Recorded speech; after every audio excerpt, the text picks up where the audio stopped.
Hello বন্ধুরা, good morning. চলে আসলাম আবার রান্না করতে। অনেক কিছু রান্না হবে আজকে।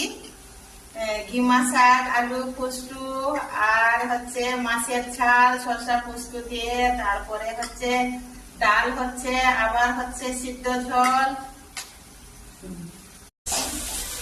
ঘিমা শাকের পোস্ত হচ্ছে কষানো হয়ে গেছে, কি সুন্দর কষিয়ে দিলাম।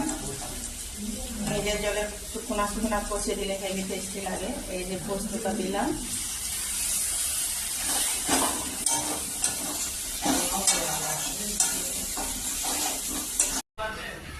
ঘিমা শাকের পোস্ত হয়ে হেভি সুন্দর হয়েছে, হেভি সুন্দর। একটুখানি হালকা চিতা লাগবে আর টেস্টি লাগবে, খেলে দারুণ মজা করবে।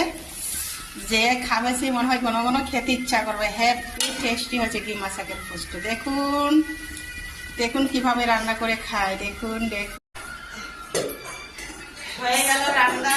এই দেখুন রান্না ঘিমা শাকের পোস্ত। এটা হচ্ছে মাছের ঝাল। আর হয়ে গেল রান্না কমপ্লিট। এই দেখুন ঘিমা শাকের পোস্ত, আর এইটা হচ্ছে মাছের ঝাল, আর এইটা হচ্ছে সিদ্ধ ঝোল, এক পিস মাছ দিয়ে আমার শ্বশুরের জন্য। আর এটা হচ্ছে ডাল, এইটা হচ্ছে ভাত, ভাত। খাবেন, আসুন। কেউ যদি খাবার ইচ্ছা করে আসবে, তাহলে সুন্দর করে যত্ন করে ভালো করে খেতে দিয়ে দেবো।